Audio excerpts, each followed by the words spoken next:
Mr. Randolph liked Rose. That little smile she had, how she was still sweet when life had tried so hard to make her bitter.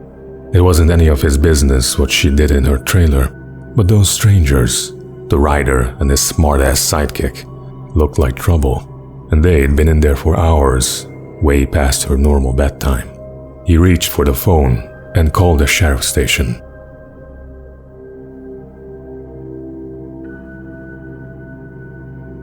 For decades, the darkness that wore Barbara Jagger's skin slept fitfully in the dark place that was its home and prison. It was hungry and in pain. It dreamed of its nights of glory when the poet's writing had called it from the depths and given it a brief, terrible taste of power and freedom. The rock stars had stirred it from the deep sleep the poet had sunk it back to in the end. When it sensed the rider on the ferry, it opened its eyes.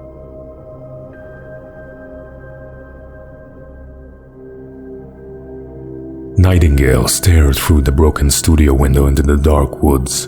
He turned around, started to walk out, but Maine grabbed his arm. Young man, you almost shot me. You don't shoot off rounds at people like that. What's the matter with you?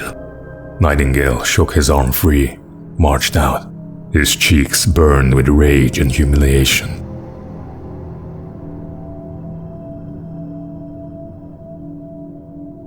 Sarah trusted her gut, and her gut said Agent Nightingale was an asshole.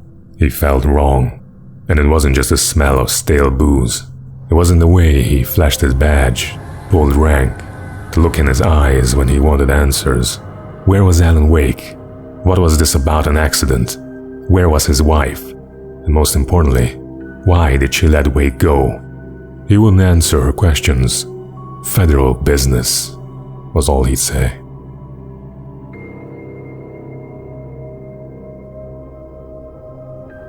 The pipe wrenched itself loose from the bridge's steel framework. Wrapped in darkness, it floated in midair, twitching. For a moment, I didn't understand what I was looking at. The heavy object lurched at me with impossible force. I threw myself out of the way, but just barely. When I turned my flashlight on it, it shook in a dark rage before it flew at me again.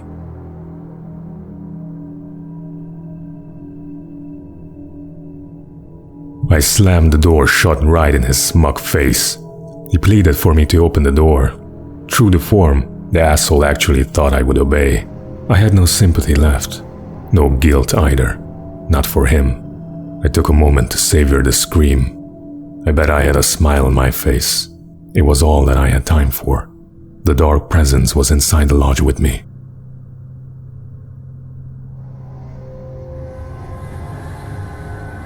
The darkness surged towards me, sucking everything loose from the ground into its depths, tugging at my clothes. I saw the flare the kidnapper had dropped and threw myself towards it, just as I felt my feet leave the ground. The darkness embraced me with the force of a tornado. Somehow, I managed to light the flare. The darkness roared and cast me away. I fell toward the dark waters of the lake far below.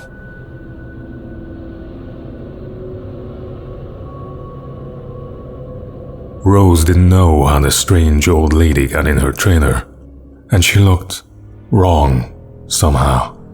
The woman showed her teeth in an approximation of a smile and traced a finger down Rose's cheek. Pretty girl, she said. Rose felt as if she was falling asleep, but her knees didn't buckle. The crone spoke in a whisper, her words ice cold and dark in Rose's ear.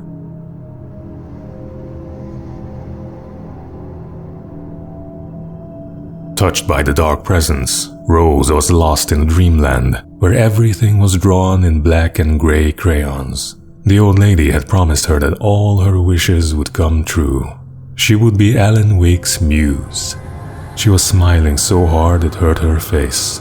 She crushed a bottle full of sleeping pills into the coffee. Deep down inside, she was screaming in terror.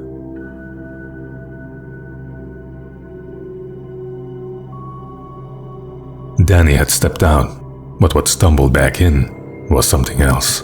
Something alien. A monster. Walter tried to kill it, first with his fists, then a chair. It wouldn't die. Instead, it kept coming, unaffected by the beating it had taken. After Walter managed to kick it down the cellar stairs, fear took over. He ran, got behind the wheel, gunned the engine. The booze wouldn't make him forget, but he knew he had to try.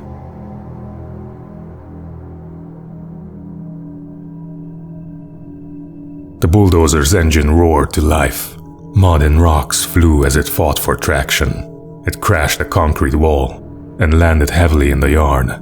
If it were an animal, it would have shaken its head after the impact, fixed its eyes on me, and charged. Of course, it had no head, nor eyes. Shadows crawled on its form, twisting it into a monster. Then, it came for me.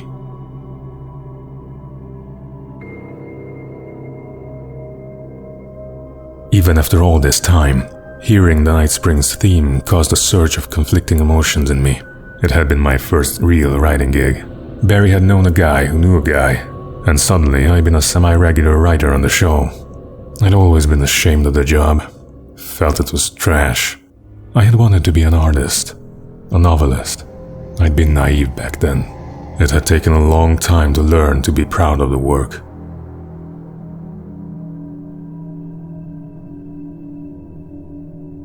With Nightingale gone, and the night wind blowing in through the broken studio window, Maine stared at Sarah. The sheriff looked away. Maine's voice shook with barely controlled anger. That boy's doing more drinking than thinking. I hope you know what you're doing, Sarah. He's got a sickness in his eyes. You take my word for it. He wants Wake for a reason, and it's not for anything good.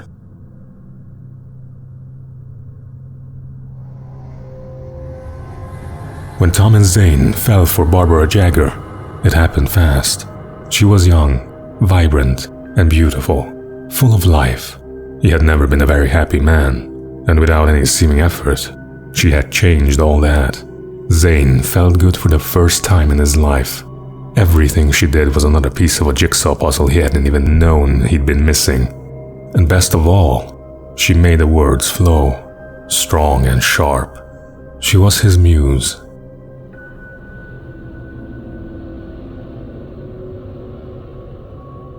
Some of the taken retained echoes of their former selves, but these were just the nerve twitches of a dead thing. Nothing remained but a shell, covered and filled with darkness. In most cases, these puppets were enough for the purposes of the dark presence, but for anything more elaborate, as with the writer, it was different. It needed his mind, and so rather than taking him over completely, it merely touched him.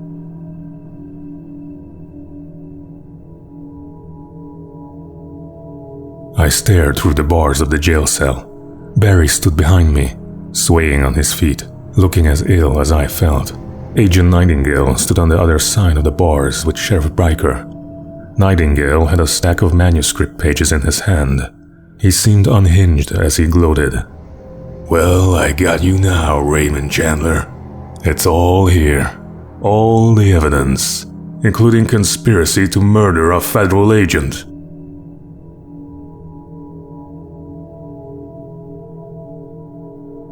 Things were never as simple in real life as in fiction. I'd lost count of the times I had wished there'd be a clear reason for my writer's block. Something to fight. Something to lash out on. There wasn't. I was filled with doubt.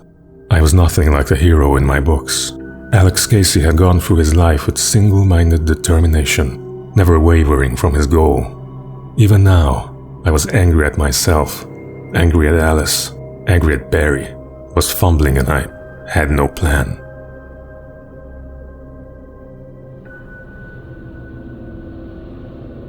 Even behind the closed doors and curtains of his grimy room at the Majestic, the local motel, Nightingale could feel the locals' eyes on him, the unrelenting pressure of their judgment. He forced it out of his mind. For all he knew, they could all be under Wake's spell already. You do what you have to do to get the job done. He took comfort from the bottle in his hand. Please, he thought, just let me get through this.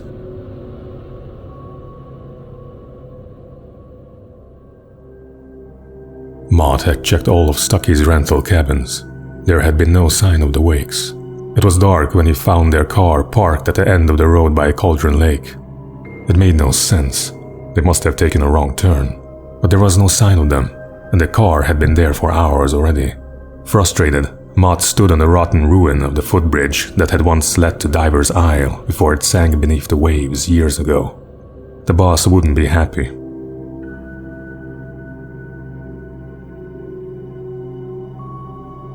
I tried to hold on to Alice, but her form melted away. I was losing control. Dr. Hartman stood in her place. I wanted to hit him, but my arms were jelly. He smiled. It was a reassuring smile, and I hated him for it. I had to give you a sedative. Don't fight it. You went through another rough period. Right now, it's very important that you stay calm. We don't want you to have another episode. You're a patient at my clinic. Have been for a while now.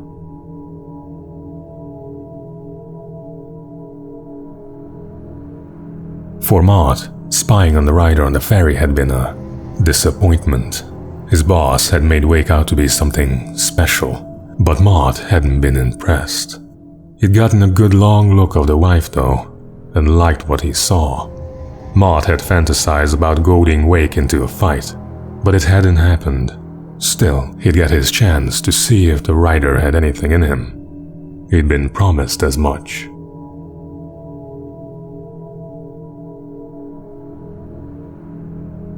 The hunters were big, thick-set men, confident and at home in the woods. They were feeling good, running on beer, ghost stories and camaraderie late into the night. It did them no good as they were taken by the dark presence, sucked deep into the darkness far worse than any ghost story they ever told or heard.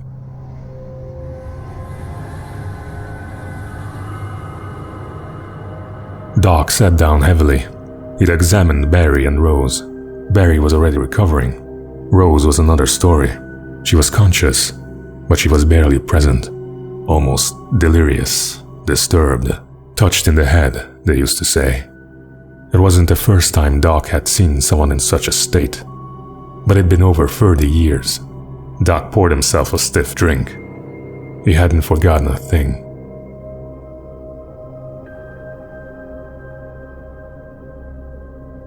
I lifted a page in front of my eyes and read it. In it. I lifted a page in front of my eyes and read it. In it. I lifted a page in front of my eyes and read it. In it. I lifted a page in front of my eyes and read it. In it. I lifted a page in front of my eyes and read it. In it. I lifted the page in front of my eyes and read it.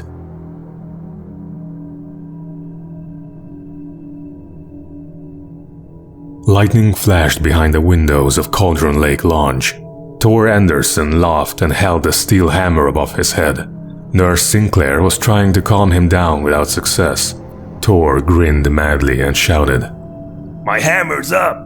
Here's a friendly poke from Mjolnir, wench!" He brought the hammer down with all his might on Sinclair's head. "We're on a comeback tour, baby!